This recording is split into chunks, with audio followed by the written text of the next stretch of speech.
si uno sigue las noticias que fue publicando El Mundo con el contenido de los correos, a la conclusión a la que llegas es que un fiscal general del Estado, por más que su nombramiento y que su cese vaya de la mano del gobierno de turno, porque sabemos que lo nombra el gobierno que entra y se va cuando sale ese gobierno, pues a pesar de eso, un fiscal general del Estado no es un actor político.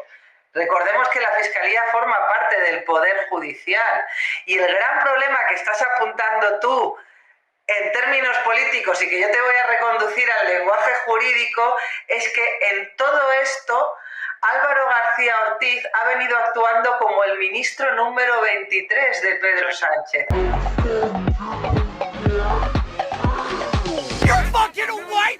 Bienvenida, Guadalupe. Viene de relevo después de Pedro Sánchez, que quería venir aquí a desahogarse. Le he dicho, vente y luego te calzo con Guadalupe Sánchez y a partir de ahí tiramos. Yo lo que veo es que el gobierno... Ayer, por ejemplo, yo vi a Félix Bolaños decir de una manera alucinada que lo que están haciendo es defender la verdad, ¿no? Que como si fuese una especie de relato moral sobre... combatir los bulos, porque al final lo que ha hecho este fiscal es defender la verdad y de un criminal confeso ya al novio de Ayuso, que por cierto es un ciudadano anónimo, no, en principio no ahora ya no sabría decirte, pero a mí me parecería que no es una figura pública, hablando de él como si ya fuese una persona condenada, un delincuente, ¿no? Que ha hecho grandes daños, ¿no? a nuestra sociedad. Y van con eso. O sea, a mí me pareció surrealista y alucinado. ¿Vosotros cómo lo veis? A ver, voy por partes. Voy a separar dos cosas. Félix Bolaños y el tema de si la pareja de Ayuso es un delincuente confeso o no, ¿vale? Félix Bolaños. A ver, es muy preocupante porque se trata de un ministro de Justicia. Y aunque todos podemos interpretar que él salga a defender al gobierno porque ellos consideran a Álvaro García Ortiz, como bien he dicho, el ministro número 23, ¿de acuerdo? Yo sí que le exijo un poquito de nivel, ¿verdad? Es decir, que elabore un poquito. No, creo que no es mucho pedir. ¿Por qué lo digo? Vamos a ver. Para empezar, solo son delitos las conductas tipificadas como tales en el Código Penal. Esto es consecuencia del principio de tipicidad. A ti te puede parecer una cosa mal o bien, pero si no está tipificado como delito, no lo es. Propagar bulos, como dice Félix Bolaños, no es ningún delito. Si lo fuera, a mí me gustaría saber por qué no han emprendido acciones judiciales contra el jefe de gabinete de Ayuso, que según ellos se dedicó a propagar un bulo que luego había que desmentir. ¿Dónde están las acciones judiciales? Hubiera sido más efectivo. Silvia Inchaurrondo quiere que se persigan los bulos, lo dijo el otro día en la televisión. Sí, pero bueno, entonces, propagar un bulo no es delito. Y luego, la segunda parte es que por más verdad que haya en un hecho o en una afirmación, hay determinados datos personales y de otro tipo que no se pueden revelar, salvo con consentimiento expreso del afectado, ¿de acuerdo?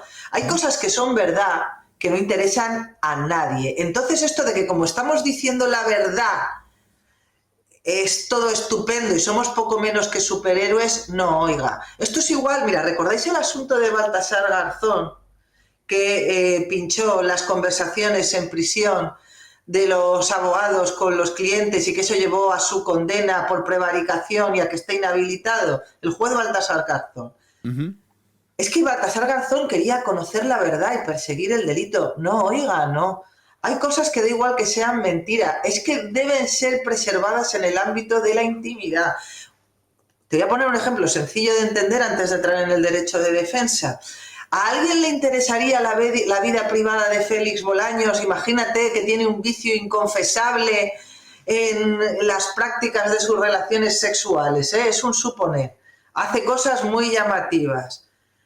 Yo sería la primera que condenaría que cualquier tuitero de estos tipo Albises se pusiera a sacar cosas de la vida privada del señor Bolaños, por más verdad que fuesen, porque no interesan a nadie. Información de sus hijas, menores de edad, ¿a qué eso lo entendemos?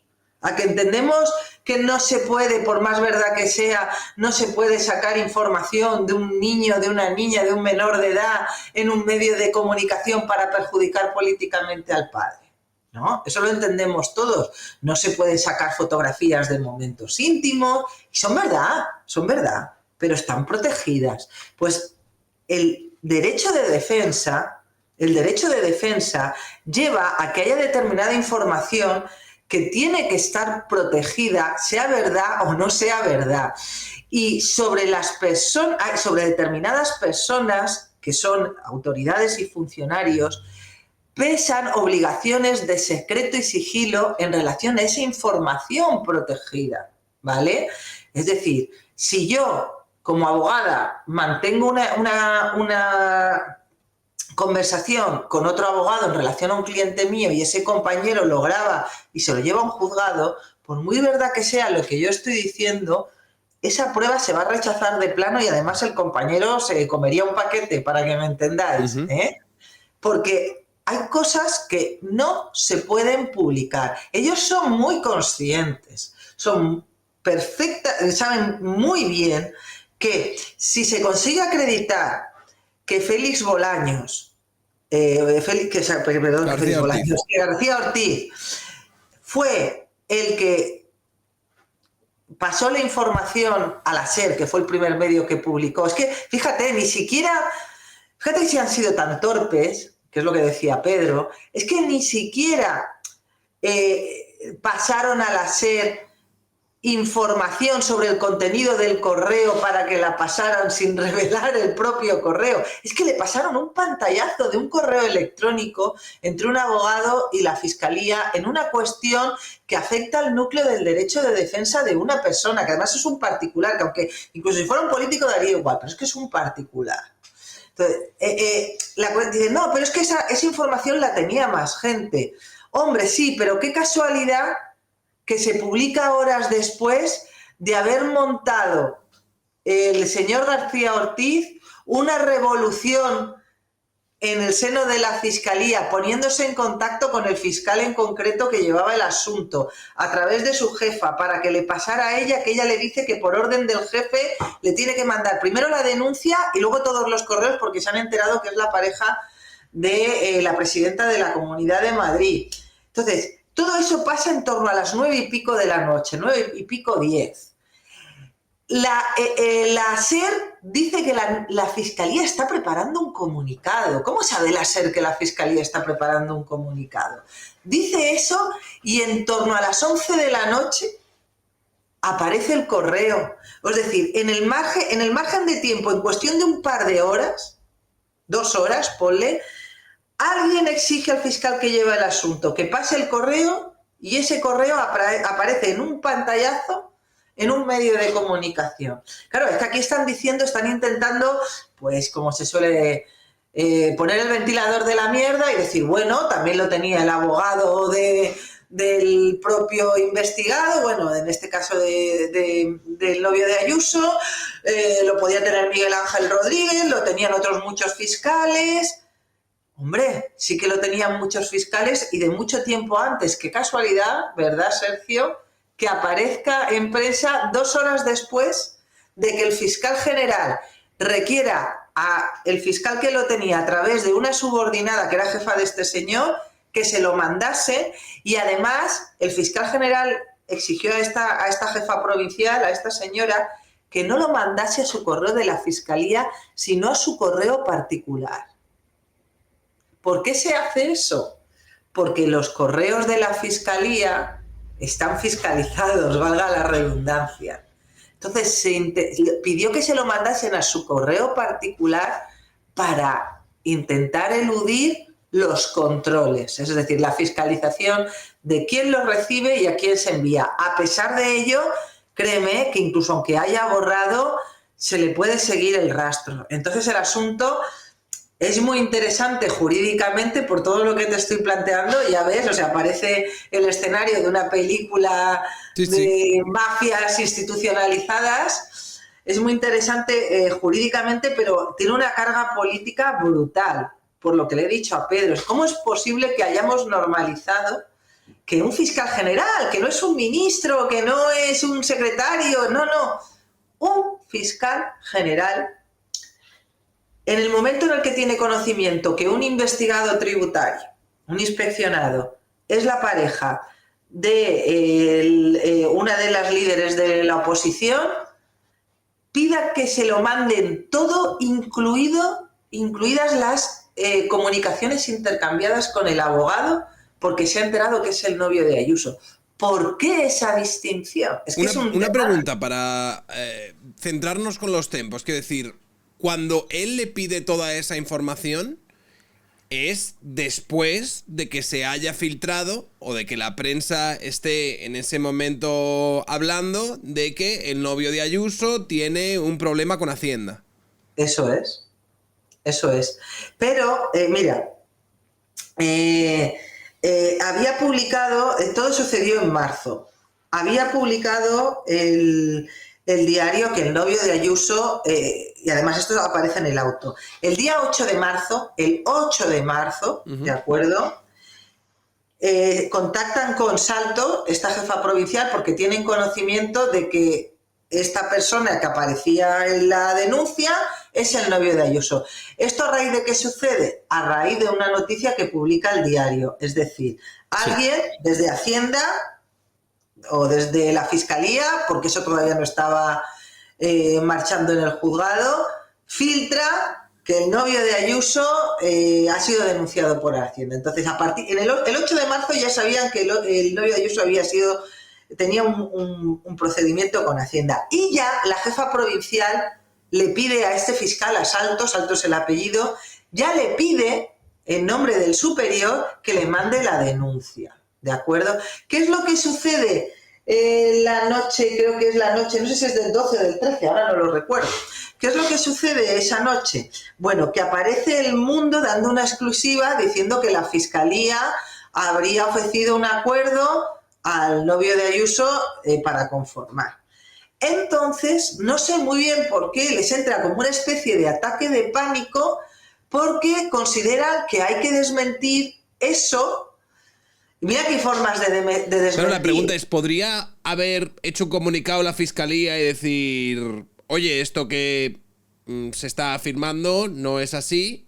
No es cierto. No es cierto. No es cierto. Y si nos dan permiso incluso, pues podemos... No, que esto no es cierto y que la Fiscalía, negamos rotundamente que la Fiscalía haya ofrecido ningún pacto al señor al que se refiere la noticia del Mundo. Ya está. Hubiera sido suficiente. Es que podría haber sido polémico haber generado, oye, tiene la Fiscalía que emitir comunicados. No, pero es que, como dijo el propio Álvaro García Ortiz, exigió que le mandaran los correos electrónicos porque no podemos perder el relato. ¿Qué hace un fiscal general del Estado preocupado por cuestiones como el relato? Eso es un plano político, no jurídico. En una cuestión que estaba ya judicializada, este señor no puede apartarse de ese camino. Que su misión en ningún caso es ni desmentir informaciones, ya no falsas, vamos a decir inexactas, porque sí que había conversaciones para llegar a un acuerdo, solo que la iniciativa no partió de la Fiscalía. Entonces, ¿qué está haciendo este señor?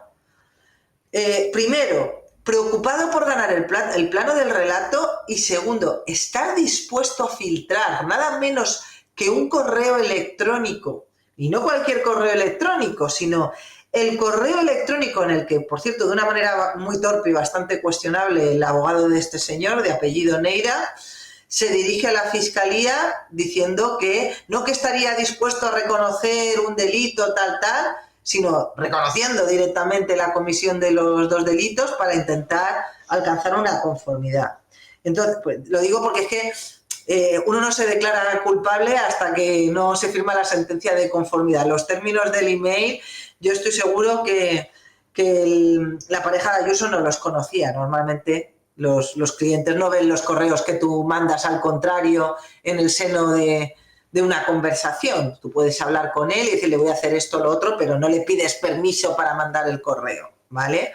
Entonces, esto lo manda el abogado con una redacción muy cuestionable, y lo que hace García Ortiz, porque se da cuenta, además de la metedura de pata del abogado, es no solo vamos a desmentir que ha sido la Fiscalía la que ha ofrecido un acuerdo a este señor, sino que vamos a filtrar esto porque le vamos a dar donde más duele, y así vamos a estar llamando a este señor delincuente confeso todo lo que nos dé la gana, desde el Consejo de Ministros y desde todas las portavocías institucionales. Pues no, señor, la pareja de Ayuso no es un delincuente confeso. Y quienes dicen eso se pueden meter en un problema. Primero, porque para que haya una confesión, esta tiene que practicarse en el seno de un proceso con todas las garantías.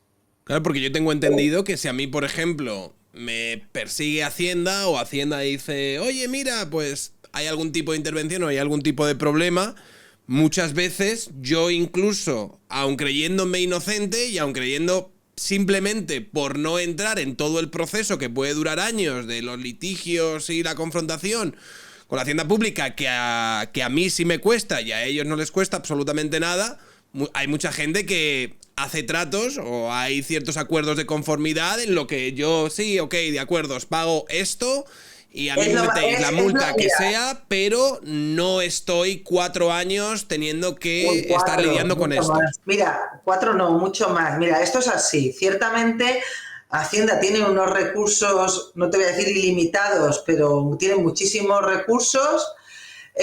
Y bueno, claro, sí que vemos que de vez en cuando le ganan pleitos a Hacienda, pero fíjate, tú imagínate lo que tiene que haber invertido gente como Xavi Alonso, gente como Sito Pons, gente como este empresario al que le pedían 60 y pico años de cárcel, que es que a mí me parece una desproporcionalidad absoluta.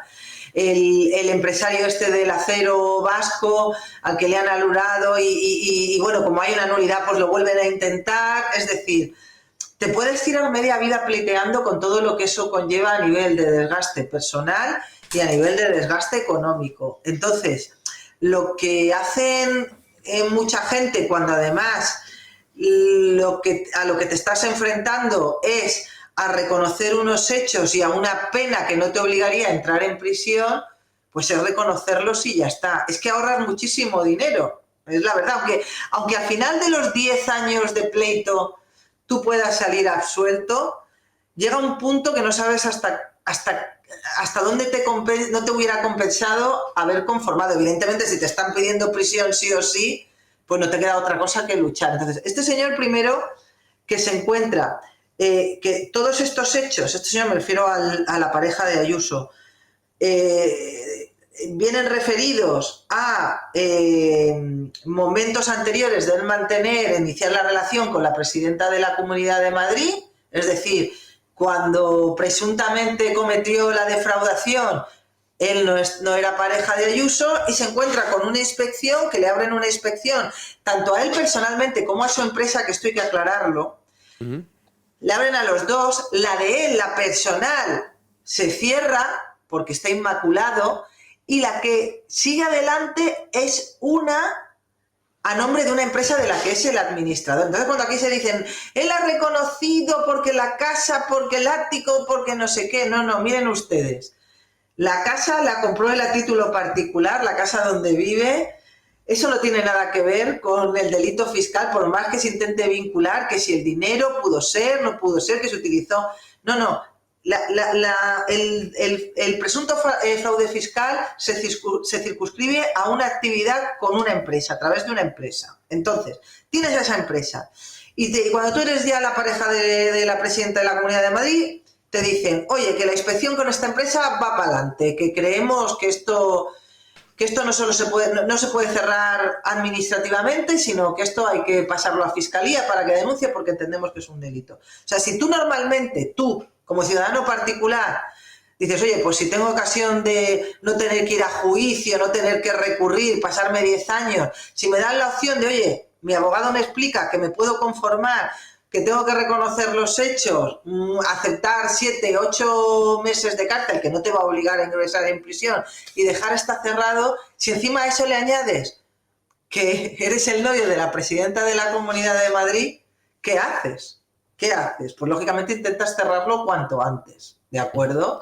Es lo lógico, vamos, a mí me parece... Pero a mí también hay una cosa que me extraña porque normalmente veo que utilizan este caso para compararlo con Begoña Gómez o que utilizan este caso para intentar equipararlo con otros casos de corrupción que le habrían salido, pero claro, yo pienso, si esto se trata de un problema con Hacienda, vamos a hablar, un delito fiscal y tal, pero no tiene absolutamente nada que ver con el ejercicio político de la presidenta de la Comunidad de Madrid, yo entiendo que como una cuestión, no sé, de salseo o de... Pues mira, el novio de Ayuso tiene... Pero quiero decir, el hecho de que lo utilicen como si fuese un misil en la línea de flotación del ejercicio político de una señora que no tiene absolutamente nada que ver y que de hecho este fraude de haberse cometido habría sucedido antes incluso de que esta persona fuese su pareja... No entiendo cómo de ahí han sacado la suficiente munición, por así decirlo, como para entender este caso como un baluarte contra Isabel Díaz Ayuso.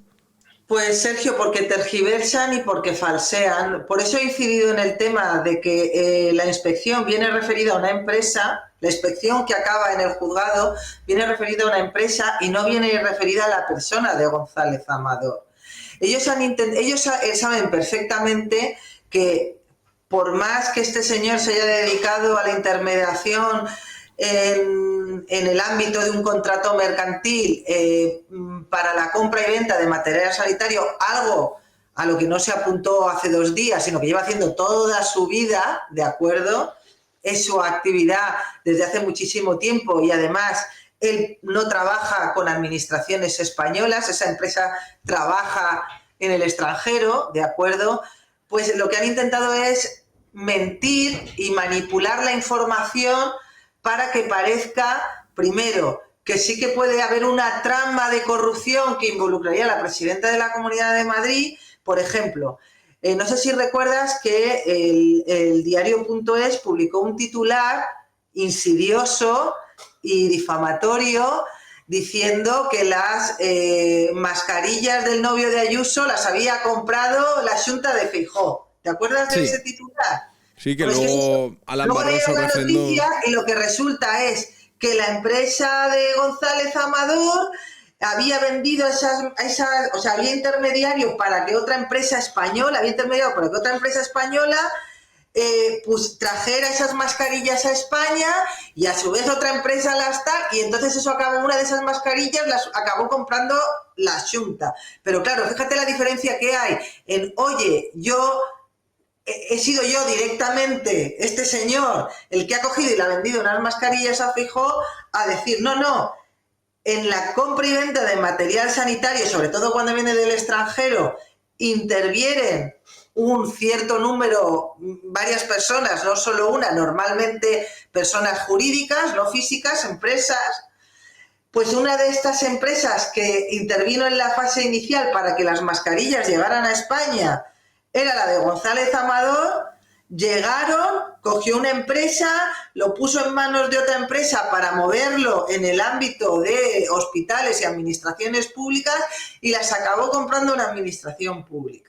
Ahí no hay ningún delito, pero claro, depende cómo lo presentes, tú vendes que hay un escándalo. Lo mismo están haciendo con el tema del ático, Sergio. Si tú, por ejemplo, a Sergio ahora te llega una inspección de Hacienda, sí. ¿De acuerdo? Entonces tú tienes tu empresa, no sé si tendrás una empresa, no, pero me da igual, me lo invento. Sí. Tú tienes tu empresa.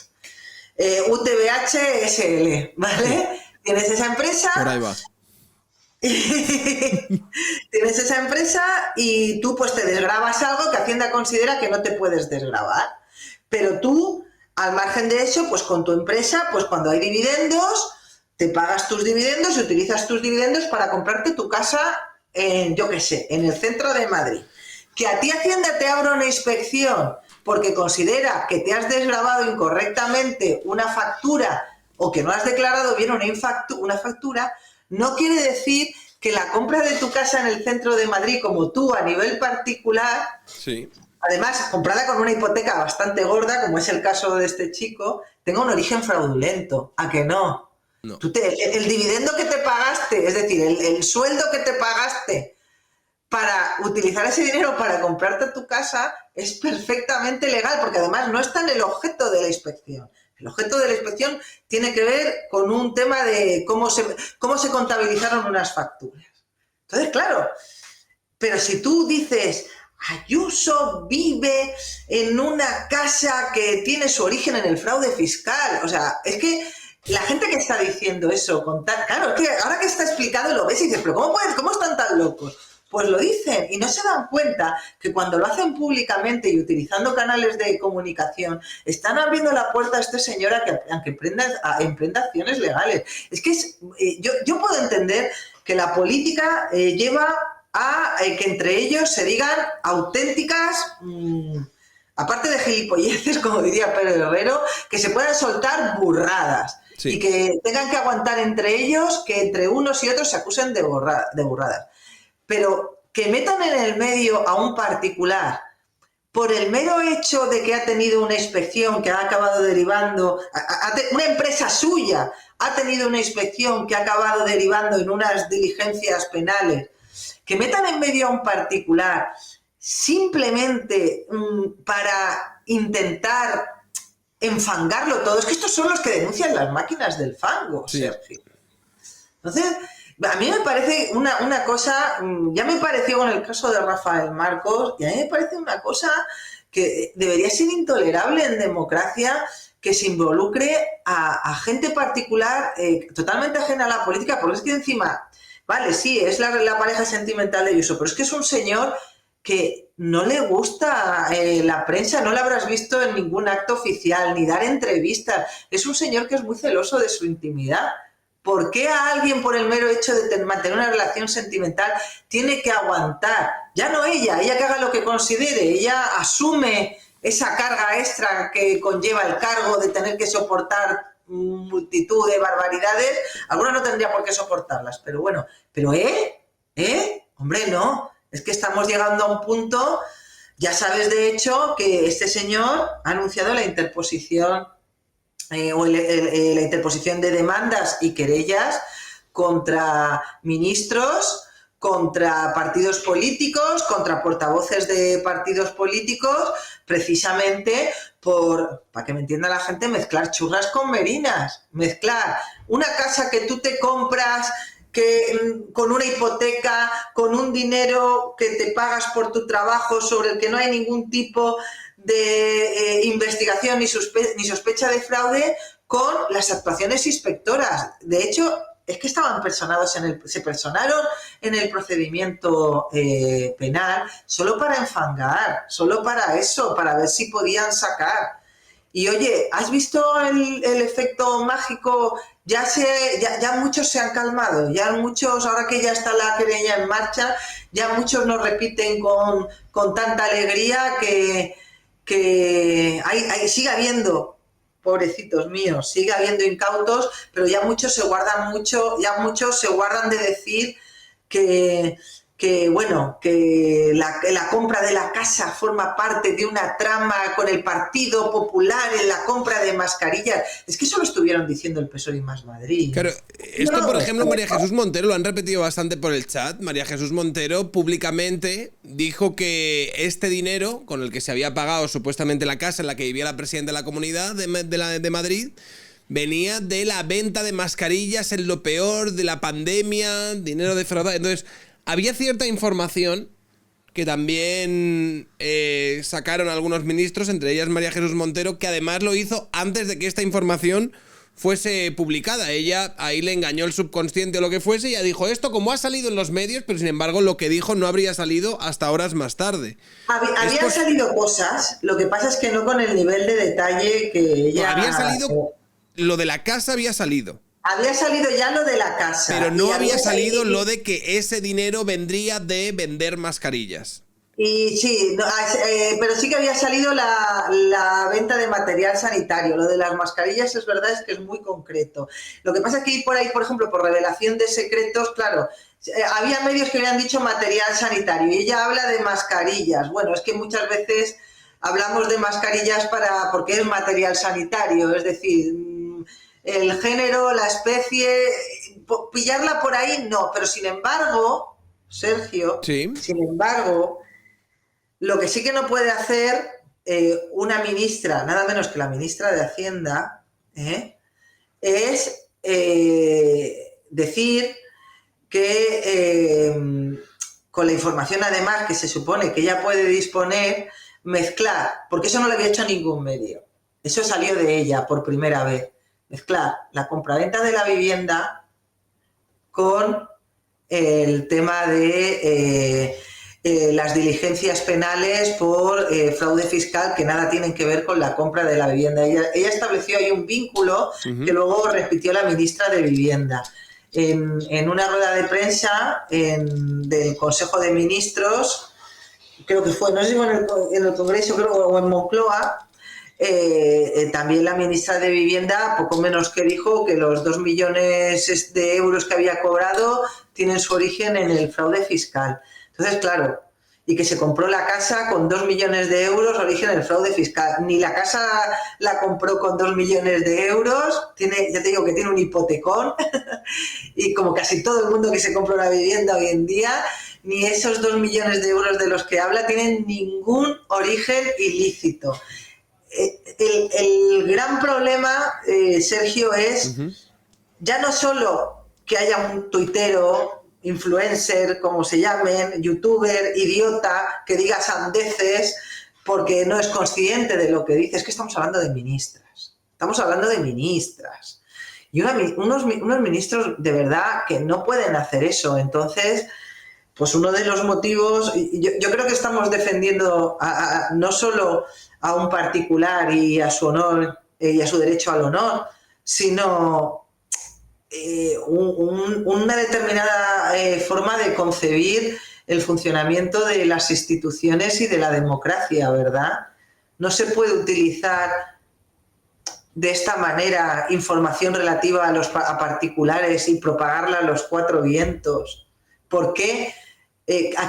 ¿Por qué tienen que hablar de si cobró 2 millones? Es que además intentan justificarlo, es que me hace muchísima gracia, en que lucrarse durante la pandemia era amoral. Era eso, cuando le preguntaron a la ministra Montero por la demanda, dijo, es que lo que está clarísimo es que este señor ha cometido fraude fiscal y que se lucró durante la pandemia, que eso es inmoral. Oye, ¿ella no cobraba su dinero durante la pandemia? ¿Ella no cobró su sueldo? Porque ella, que también... Y el ministro de Sanidad, que estuvo involucrado directamente en la gestión de la pandemia, dejó de percibir su sueldo, dejó de cobrar. ¿Por qué una persona que lleva toda la vida haciendo eso, toda la vida, no es que este señor llegó a la pandemia y dijo, pues me voy a poner a hacer esto? No. ¿Por qué tendría que haber dejado de cobrar por hacer su trabajo? Además, ya te diré, si la comparas, hablando de lucrarse y además de manera irregular, en la pandemia tienes la trama Coldo. Porque el porcentaje que cobra la pareja de Ayuso a través de la empresa es un porcentaje muy bajo si lo comparas con las mordidas, y aquí sí que podemos hablar de mordidas, porque muchas veces ni siquiera había mascarillas o no eran válidas las que se vendían, de toda la trama Coldo, vendiendo a través de empresas que o bien no tenían actividad o que se habían creado para eso, mascarillas cobrando comisiones del 20%, es decir, que decían que el precio era 4 y en cuestión de 10 minutos el precio era 8, por mascarilla. O sea, eso sí que es lucrarse y enriquecerse de manera amoral durante la pandemia. Hacer tu trabajo, ¿no? Los que trabajamos durante pandemia seguimos cobrando. Y que a mí si me llegaba una querella de alguien por el tema de las manifestaciones del 8M, a mí no me llegaron personalmente, pero le llegaron a muchos compañeros. Oye, mi madre estuvo en el 8M, enfermó y murió. Quiero querellarme contra Fernando Simón, contra Carmen Calvo, contra el gobierno, lo que fuera. ¿Qué hacías? ¿No le cobrabas porque te estabas lucrando de la pandemia? Pues claro que esos compañeros percibieron sus honorarios. Es que faltaría más que la gente no cobrara por hacer su trabajo. Claro, yo lo que estoy viendo últimamente es que en este gobierno lo que sucede es que se les están acumulando todos los escándalos jurídicos y demás, Y da un poco la sensación como de que no hay nada que pudiera suceder ahora mismo que hiciese caer el gobierno independientemente. O sea, hablaban de que la Audiencia Provincial, por ejemplo, de Madrid iba a archivar definitivamente el caso de Begoña porque todo era un lawfare, una persecución judicial. La Audiencia Provincial dijo que se siguiese investigando. Con el hermano de Ayuso, el hermano de Pedro Sánchez, 3/4 partes de lo mismo. Ahora acaba de volver, porque ya estalló la trama Koldo, pero ahora ha vuelto como a... ¿sabes?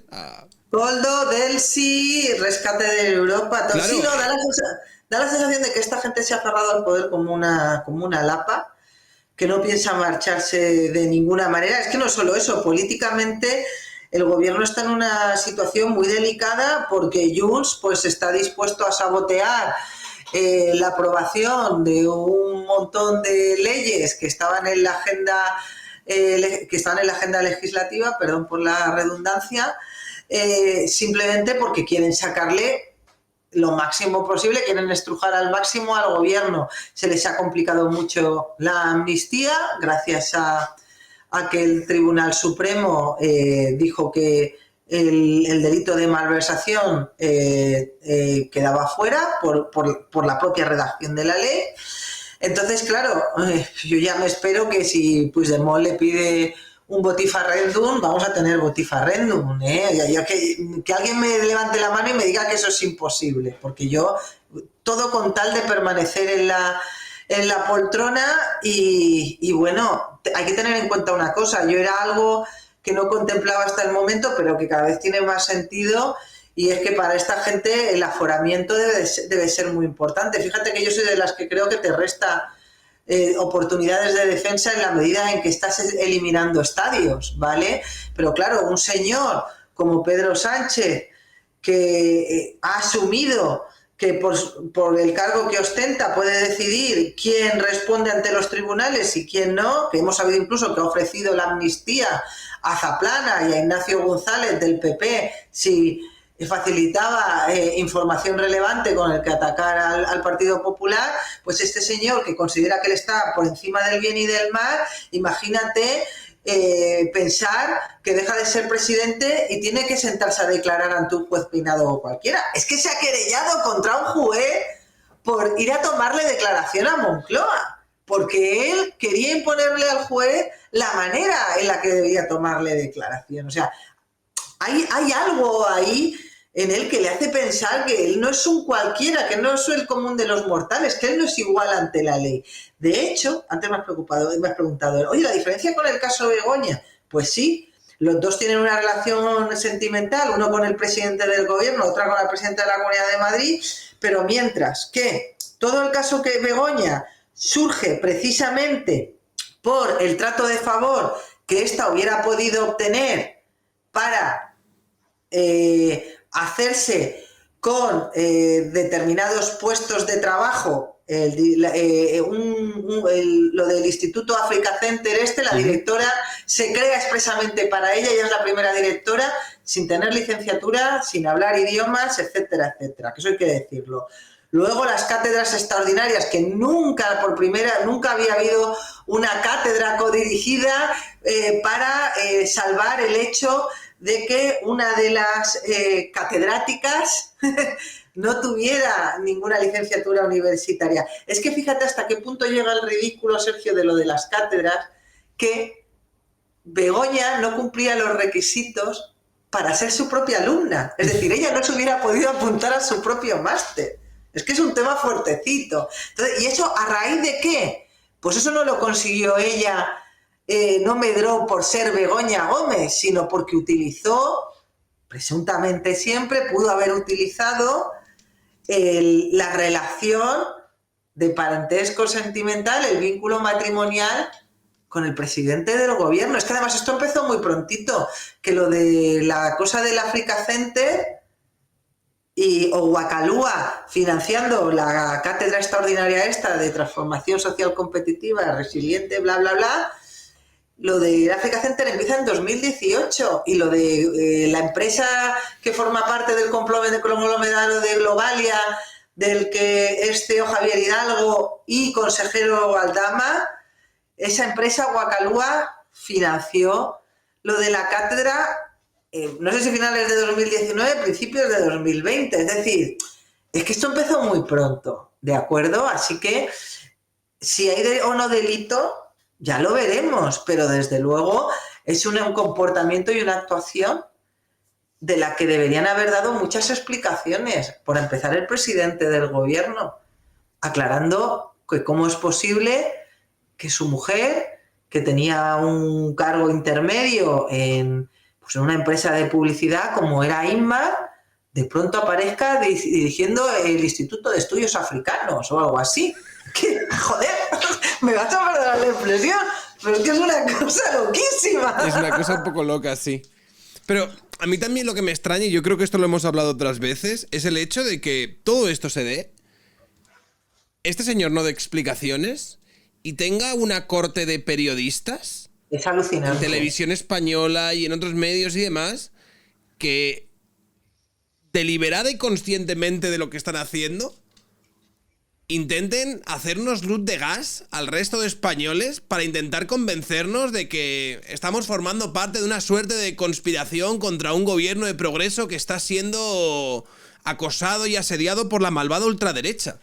Y además que, oye, ya es casualidad que mira que están saliendo casos, en el único que reconocen que puede haber algo es en el caso Koldo.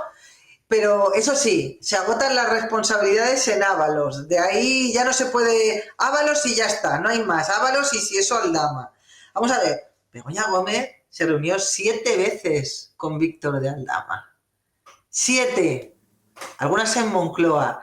Estaba reunida con Víctor de Aldama en el momento exacto, coincidiendo en el momento en el que Sánchez, Ábalos y Calviño estaban negociando el rescate express por la SEPI de Air Europa. Air Europa, que pertenece a Globalia. Globalia, conglomerado de empresas del que era consejero Víctor de Aldama. Es decir, el mismo día que está con Víctor, con Javier Hidalgo, perdón, que se me ha olvidado, Javier Hidalgo, el CEO de Globalia, están reunidos Begoña, Víctor de Aldama y Javier Hidalgo el mismo día que el marido de Begoña, una ministra del marido de Begoña y el ministro plenipotenciario del marido de Begoña, en el momento exacto están decidiendo rescatar a las empresas de los dos que están reunidos con Begoña. ¿De verdad? ¿De verdad me vais a decir que no hay materia para investigar, que todo es bulo y todo es fango y que esto es perfectamente normal? Pero no solo te voy a decir que es así, sino que encima voy a escribir una carta. Sí, el día que sale la investigación, ¿vale? Hablando de lo indignados que estamos muchos periodistas de que siquiera se esté... firmando un manifiesto. Un manifiesto, claro. Un manifiesto. Es que con el caso de él sí pasó igual. Era todo mentira. Primero no había ido nadie. Y se iba a reunir con el ministro de Turismo. Luego había ido, pero para ver al de Turismo, y cuando vio que no estaba el de Turismo, se fue o algo así. Luego, que había estado y que fue para evitar una crisis diplomática, poco menos que José Luis Ábalos, superhéroe. Ahora... Hombre, sí, hubo grandes ovaciones a José Luis Ábalos en el Congreso de los Diputados. Sí. Por el gran trabajo diplomático que había hecho. Ahora que fue una paradilla técnica, porque es que el piloto tenía que descansar. Y al mismo tiempo que te dicen lo de la paradilla técnica, te dicen que sí, que se reunió, que dio... Y bueno, y te salen los mensajes de Pedro en el WhatsApp cuando José Luis le dice, ahora sabemos, que no solo no vino el ministro de Turismo y que lo de Delsi no se sabía, sino es que José Luis Ábalos había, pero también podría ser Zapatero, ¿por qué no? José Luis Ábalos había invitado por carta, tremenda carta, por cierto, por carta, a la vicepresidenta de un régimen sanguinario y criminal para tratar con ella temas sobre empresas y tal, vamos a hablar de temas de negocios, la había invitado por carta, se había organizado la reunión de ella con distintos ministros, los M, que a Pedro Sánchez se le informó de ello y dijo, bien, y ahora viene el presidente del gobierno cuando le piden explicaciones y dice, no, si esto, nada de eso es mentira, ni reconoce que sea mentira ni verdad, lo único que dice es bueno, que cuando eso pasó, ellos pensaban que no había ningún problema en que viniera. Pero en cuanto tuvieron conocimiento que la Unión Europea le tenía prohibido que sobrevolara ni siquiera el espacio europeo, que entonces se canceló todo. Y yo pensaba, oye, y qué casualidad que la UCO tenga la carta invitando, el mensaje de Pedro diciendo que bien, y no haya ningún WhatsApp ahí, nada que diga, cancélalo todo, José Luis, aborta. ¿Eso dónde está? ¿Dónde está? ¿Por qué la UCO tiene una cosa así y la otra no? Pues porque es que nos llenan de mentiras. Pues ¿sabes qué es lo que sucede? Primero, tenemos un entorno mediático periodístico separado en dos bloques. Unos que están haciendo, como es evidente, una oposición que es la que le corresponde al cuarto poder. El cuarto poder es una forma de oposición al gobierno, una forma de fiscalizar al gobierno, y otros que han asumido que su misión, su función como medios de comunicación no es fiscalizar al poder, sino que acompañar al poder. Pero no es una decisión libre, es una decisión monetizada. Es decir, estos señores son partidarios de que el gobierno emprenda medidas contra los medios de comunicación que ellos dicen que forman parte de la máquina del fango, porque saben que los principales beneficiados de todo eso a nivel subvenciones, a nivel de ingresos publicitarios, van a ser los que no sean señalados. Entonces, al final es el cochino y asqueroso dinero. Yo recomiendo a todo el mundo, porque una cosa son artículos de opinión y tal, que aquí pues cada uno tiene sus filias y sus fobias, pero cualquiera de los periodistas que firmó un manifiesto contra otros compañeros de profesión por sacar informaciones críticas contra el gobierno, no le concedan ni un atisbo de credibilidad a ninguno de los periodistas que firmaron esa carta. Yo es que además el tema de Silvia Inchurrondo, mira, esa señora provoca vergüenza ajena. O sea, a mí me parece que es un producto muy bien, o sea, quiero decir, la confianza y la veracidad que genera en los suyos, es decir, que es una señora que es líder en su franja. Es una señora que engatusa y enamora a señoras y a cualquiera que esté adscrito mínimamente al PSOE State of Mind. Sí, que la capacidad que tiene de colar propaganda como una suerte de información racional y crítica que ha salido de la mente de una periodista muy aguda y muy perspicaz. Por eso es algo que a mí me asusta, tío. Por eso está ahí, pero mira, hablando de Silvia Inchurrondo, es una señora que propaga bulos día sí, día también. Yo recuerdo cuando señaló en redes sociales, seguramente porque se le filtraron el vídeo desde Ferraz, porque esto al final, ella es una fontanera de Ferraz, solo que con rostro, ¿de acuerdo? Y hay que decirlo, es así. Sacó un vídeo de García Castellón diciendo, aquí García Castellón, ya sabes, cuando estaba todo el tema de tsunami, etcétera, etcétera, y toda la polémica del lawfare para intentar desacreditar a los jueces que se oponían a la aplicación de la amnistía, pues ella sacó un vídeo diciendo, mira, aquí tienes a García Castellón reconociendo en una conferencia que mintió, gravísimo, pam. Claro, yo le dije en Twitter, si hubieras buscado un poco, que es tu trabajo como periodista, hubieras sabido que está contando una anécdota de cuando él era juez de enlace. Un juez de enlace no es un juez propiamente dicho, aunque conserve la palabra juez. No ejerce funciones jurisdiccionales, es decir, ni juzga ni hace ejecutar lo juzgado. A García Castellón durante un tiempo, durante el gobierno del PP, se le nombró juez de enlace entre España y Francia precisamente para tratar temas de terrorismo, ¿de acuerdo? Temas que influían en que se concediera la extradición de terroristas presos en Francia a España para ser juzgado, cumplimientos de sentencias, etc. Entonces me estaba contando una anécdota de cómo a veces al ministro, a su compañero francés, pues tenía que decirle las cosas de una manera tal para conseguir que llegara a España fulanito y se le pudiera juzgar en España. Él ahí no estaba actuando como juez, pero ella no se molestó en contrastar nada. No llamó al juez ni hizo una mínima... A mí me bastó buscarlo para ver qué conferencia era, lo vi muy rápido. ¿Cuál fue su reacción? Bloquearme, porque... pero ella deja ahí el tufo, la mierda, de que García Castellón es un juez que reconoce que miente. Y ahora sí había gente que dice, bueno, aunque sea, pues está mal mentir. Hombre, venga, resulta que ahora son más puritanos que el Papa, todos estos, ¿sabes? Así que bueno, hay que tener en cuenta, ayer sacaban noticias de que Silvia Inchorrondo había desbaratado el auto del Supremo.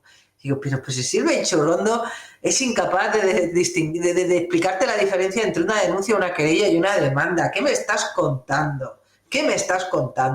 Pero bueno, ellos han creado esta máquina porque, bueno, ¿te acuerdas aquel vídeo tan famoso que salió de un periodista que le ponía el micro a uno? Oye, que tu tía es una de las rehenes que hay en el banco. Y el otro, que me quedo sin comer. Estoy muy preocupado. Sí, claro, tu tía y tal. Claro, que me quedo sin comer.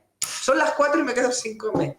Pues aplícalo igual. O sea, gracias a Dios, gracias precisamente a gente como tú, que fuera del marco mediático tradicional hacéis una labor divulgativa. Hay mucha gente que ya no solo o ya no directamente no se informan por los medios de comunicación tradicionales, que era la prensa escrita y televisión.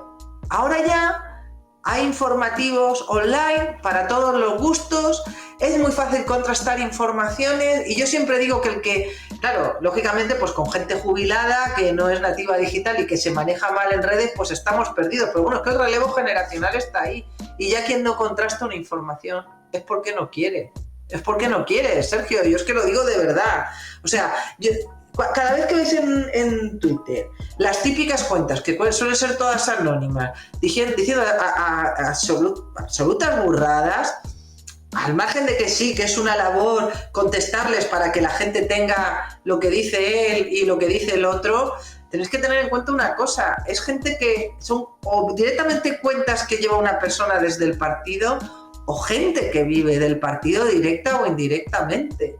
Es que esto funciona así. La gente normal que vota al PSOE y que por desgracia lo seguirá votando, lo que suele hacer cuando pasan este tipo de cosas es que se les cae la wifi, ¿sabes? O sea, no tuitean nada, como si no existiera la trama Koldo, ni la imputación del fiscal, pues no sé, tuitean muy concernidos sobre Israel, tuitean muy concernidos sobre que se ha muerto no sé qué cantante, o que se ha separado la oreja de Van Gogh. Pero cuando te ves a un tío que te dice... es que quieren que vaya a la cárcel el que ha ayudado a desmentir un bulo y no el que lo ha propagado. El que dice eso, ese está a sueldo del partido. Es así. Es así. Oye, Guadalupe, pues muchas gracias por pasarte y por darnos un poco tu perspectiva. Siempre es un placer tenerte por aquí. Y nada, espero que todos los procesos en los que estés inmersa pues vayan hacia adelante y... Ay, bueno, hacia atrás no pueden irán hacia adelante, pero ya veremos el resultado. Pero sí, ahí estamos dando lo mejor de uno misma en la medida en la que se pueda. Bueno, necesitamos muchas Guadalupe Sánchez. Venga, un beso. Te mando un besito muy fuerte. Otro para Fernanda y para Lupita. Chao, chao.